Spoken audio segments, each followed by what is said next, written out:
Di sebuah hotel mewah di Prancis, resepsionisnya terkejut melihat kedatangan Louis. Karena ia putra presiden perusahaan, ia pikir ia bisa berbuat sesuka hati tanpa konsekuensi.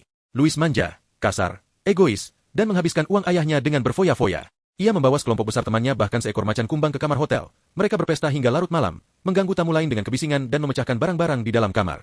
Seseorang membawa seekor kanguru untuk memberi makan macan kumbang, dan kanguru malang itu mencoba melarikan diri dengan melompat ke kolam, tetapi macan kumbang mengejarnya dan memakannya di depan semua orang. Keesokan harinya, para pengunjuk rasa berkumpul dan menuduh hotel melakukan kekejaman terhadap hewan, dan melemparkan tomat ke mobil yang membawa presiden perusahaan, Jean-François.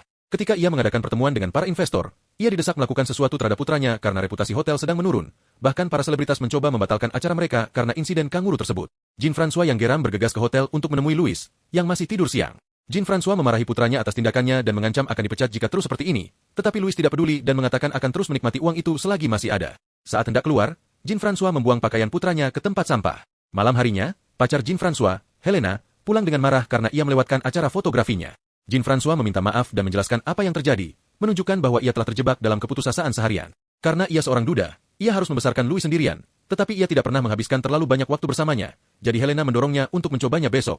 Keesokan harinya, Jean-François pergi ke sebuah kastil di pedesaan tempat sutradara, Christian, sedang merekam iklan untuk hotel tersebut. Christian mengeluh tentang model yang mereka kirim dan berpikir, ia bisa memiliki hak yang sama dengan sutradara terkenal seperti Kubrick. Iklan tersebut sejauh ini menampilkan seorang wanita cantik berjalan melalui berbagai ruangan di kastil, merasa seperti seorang putri, hingga ia menemukan seorang staf mengenakan lingerie. Christian sengaja melakukan ini untuk menangkap keterkejutan yang sebenarnya di kamera, tetapi Jean-François khawatir model itu akan menuntut mereka atas konten cabul yang tidak tercantum dalam kontraknya. Hal ini tidak mengganggu Christian, yang menunjukkan bahwa untuk mendapatkan yang terbaik dari seseorang, Anda tidak harus meminta pendapatnya. Kata-kata itu terngiang di benak Jean-François, dan ketika hendak meninggalkan kastil, ia melihat sekeliling dan mendapat ide. Ia berlari kembali ke Christian dan menawarinya kontrak film. Beberapa saat kemudian, Louis keluar dari bar bersama dua wanita ketika ia melihat mobilnya sedang diderek. Ia mencoba mengejar mobil itu, tetapi tiba-tiba seseorang menembaknya dengan obat penenang dan ia pun pingsan. Keesokan paginya, Louis terbangun oleh suara bel. Ia mendapati dirinya berada di sebuah ruangan aneh dengan pakaian yang aneh sebelum Sylvain datang untuk membangunkannya dari tempat tidur, mengingatkannya untuk tidak terlambat. Saat itu, Mandor Beauvillain muncul untuk membentak Louis karena masih di tempat tidur. Ketika Sylvain mencoba membelanya, Beauvillain mulai melemparinya ke sekeliling ruangan dan memukulnya karena membantah sang bos. Setelah melempar Sylvain ke jendela, Beauvillain memanggil Louis sebagai pelayan dan menyuruhnya bekerja. Louis meninggalkan gedung dan tertegun ketika menyadari ia telah kembali ke abad ke-18. Beauvillain harus mengejarnya untuk menyuruhnya bekerja. Mereka mendapati Viscount berhenti berjalan untuk mengumumkan, itu akan datang. Jadi Beauvillain menunjukkan kepada Louis cara menyiapkan ember dan WC lipat agar Viscount bisa buang air besar. Setelah selesai, dokter wabah memeriksa kotoran itu dengan saksama dan memberikan analisis lengkap, memuji bentuk dan baunya. Konon, ini membuktikan Viscount sehat. Mengira ia dikelilingi orang-orang aneh, Louis mencoba melarikan diri. Ia menyeberangi ladang dan berhasil sampai ke hutan tempat ia menemukan kawanan serigala yang menghalangi jalan.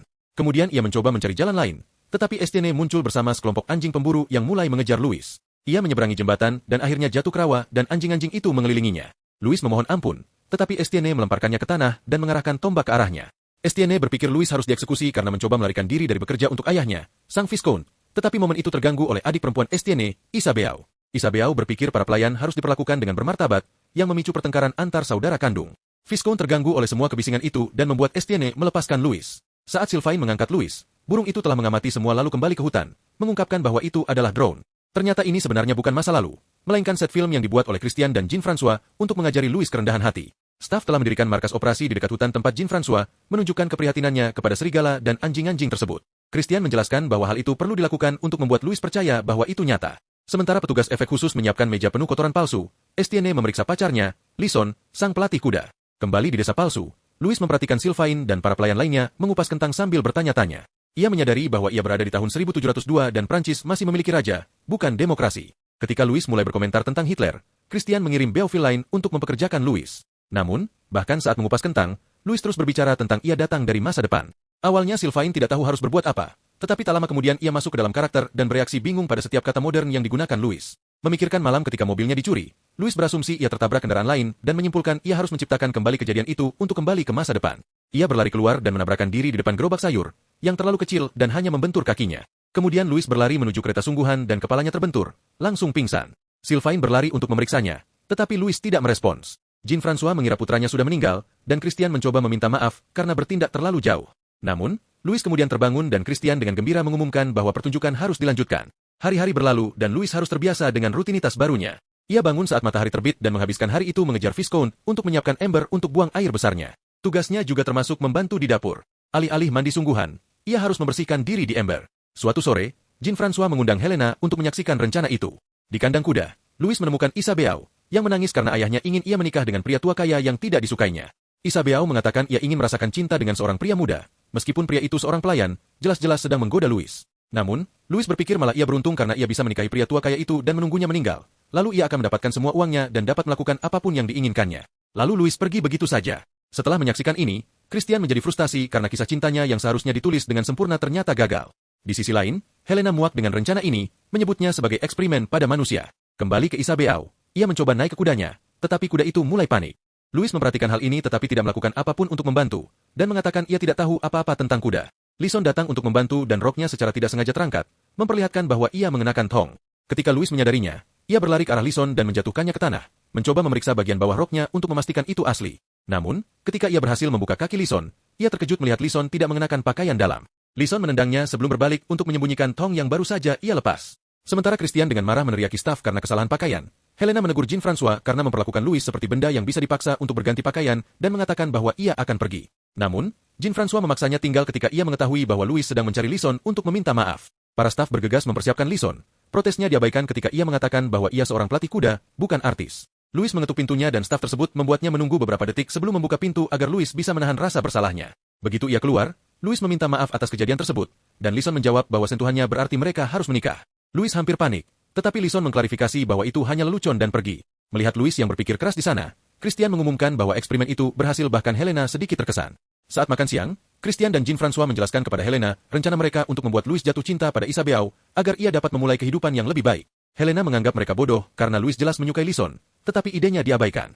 Beberapa waktu kemudian, Sylvain mengajak Louis ke sebuah festival tradisional di hutan. Louis membenci musik lama dan mengajari band memainkan lagu modern. Kemudian ia meyakinkan semua orang untuk berbaris dalam barisan seperti naga. Jean-François menjadi emosional karena ini cocok dengan momen waktu pesta ulang tahun Louis semasa kecil. Isabeau juga menghadiri festival dan meminta Louis untuk mengajarinya cara bersenang-senang sebelum ia terjebak dalam pernikahan yang tidak diinginkan selamanya. Tetapi Louis mengabaikannya dan malah mencari Lison. Helena menunjukkan bahwa ia benar tentang perasaan Louis, tetapi Christian menolak untuk menyerah. Sylvain dikirim untuk memberitahu Louis bahwa Lison ada di sungai, tetapi ia malah mendapati Isabeau berpura-pura tenggelam. Ia segera melompat ke air untuk menyelamatkannya dan menggendongnya. Isabeau terus mencoba merayunya, tetapi Louis hanya menurunkannya di kereta kuda dan pergi. Christian mulai panik karena kegagalan lainnya, jadi Helena mengambil alih pengarahan untuk saat ini. Menjelang malam, Louis akhirnya menemukan Lison, yang tidak menghadiri festival. Mengikuti instruksi Helena, Lison memberitahu Louis bahwa ia percaya pada ceritanya tentang masa depan. Louis yang senang mengajak Lison berjalan-jalan sambil menjelaskan berbagai konsep seperti telepon dan pesawat. Ia bahkan menggigit apel untuk menunjukkan logo yang ada di ponselnya, dengan mengatakan itu adalah lambang perusahaan. Lison geli sampai Louis mulai berbicara sangat buruk tentang pelayan, pekerjaan tukang parkir, dan transportasi umum. Ia menegurnya atas sikapnya, dan mengingatkannya bahwa ia menghabiskan hari membawa kotoran Viscount, lalu ia pergi dengan marah.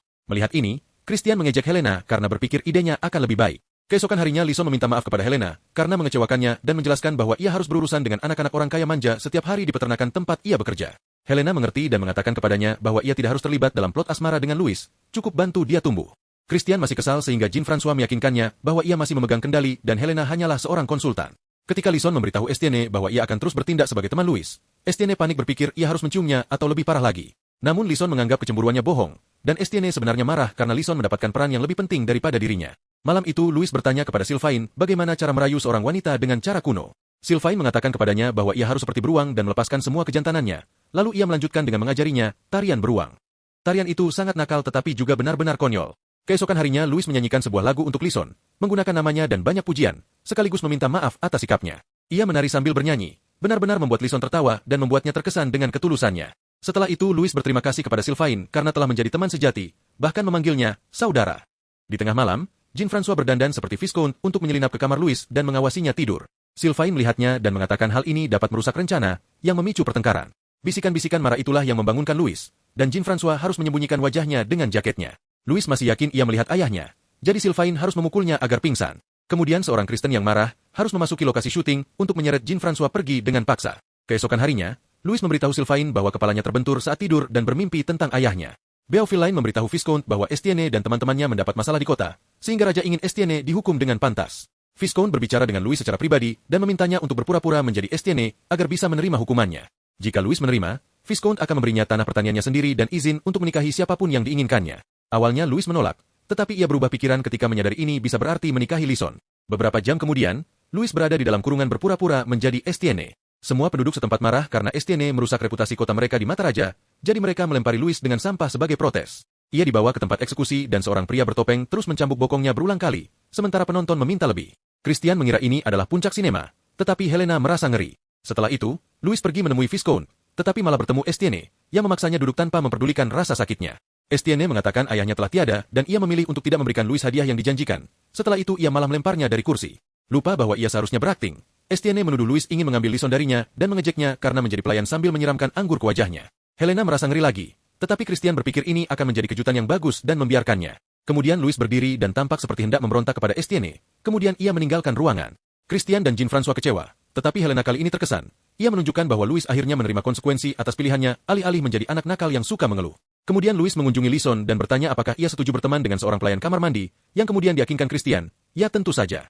Malam itu Louis menerima Lison di kamarnya dengan hidangan sederhana yang ia buat sendiri setelah belajar dari staf dapur. Helena bangga. Tetapi Christian berpikir hal ini membuat ceritanya membosankan. Keesokan harinya, Lison dan Louis berjalan-jalan dan melihat seekor burung bertingkah aneh di langit. Karena drone-nya yang rusak, Christian meminta pengalih perhatian. Lison mendorong Louis ke atas jerami dan menciumnya hingga drone-nya kembali. Lalu ia pergi tanpa sepatah kata pun. Christian dan Jean-François merayakannya. Tetapi Helena berpikir mereka harus menghentikan ini sebelum memanas, karena tidak ada yang boleh memulai hubungan berdasarkan kebohongan. Helena dan Christian berdebat tentang bagaimana melanjutkannya. Dan karena Jean-François menolak untuk memihak, Helena mengatakan ia sudah keterlaluan dan pergi. Hal ini menyebabkan Jean-François memerintahkan Christian untuk menyelesaikan pertunjukan. Di babak terakhir, Christian membuat para Viking muncul di desa. Louis ingin melarikan diri ke tempat aman, tetapi Sylvain mengatakan kepadanya bahwa Lison mungkin membutuhkannya. Ia bergegas kembali ke desa dan menemukan bahwa pemimpin Viking telah memilih Lison sebagai istrinya. Lison mulai menangis minta tolong, tetapi Louis terlalu takut dan pergi. Saat ia hendak naik kudanya ketika ia melihat drone burung terbang di atasnya. Melihatnya sebagai pertanda, Louis mengambil tongkat paling tebal yang bisa ia temukan dan kembali ke camp Viking, tempat ia mulai memukul semua aktor malang itu. Ia begitu bangga pada dirinya sendiri sehingga hampir menyerang Beovilain juga, tetapi Lison menghentikannya tepat waktu. Beovilain naik kuda bersamanya dan bersama-sama mereka berkuda menuju matahari terbenam. Tak lama kemudian mereka sampai di jalan dan Louis terkejut melihat Jean-François meminta Helena untuk tidak pergi, sementara mereka dikelilingi oleh mobil dan penjaga. Sebelum ia sempat bereaksi, Louis dibius dengan panah penenang. Beberapa saat kemudian Louis terbangun di rumah sakit. Ia diberitahu bahwa ia mengalami kecelakaan mobil dan koma selama 3 bulan, jadi ia berasumsi semuanya hanya mimpi. Sekarang dia depresi dan tidak berpesta lagi. Suatu sore Sylvain melihatnya di jalan tetapi dia tidak dapat berbicara dengannya karena klausul kontrak. Malam itu Louis minum-minum dengan ayahnya, yang mengungkapkan bahwa dia keluar dari perusahaan dan sekarang dia merasa kesepian. Louis menceritakan semua tentang mimpinya yang terasa begitu nyata, dan meminta ayahnya untuk percaya pada Helena. Tergerak oleh cinta yang begitu kuat, Jean-François memutuskan untuk mengatakan yang sebenarnya kepada Louis. Di pagi hari, Jean-François membawa Louis ke peternakan tempat Lison bekerja. Pasangan itu bersatu kembali dan berkendara menuju matahari terbenam lagi untuk berbagi ciuman. Sementara itu, Jean-François mengunjungi Helena untuk mencoba memperbaiki hubungan mereka. Beberapa waktu kemudian, Christian memulai bisnis baru dengan menempatkan anak-anak orang kaya di lokasi syuting film sejarah untuk memberi mereka pelajaran.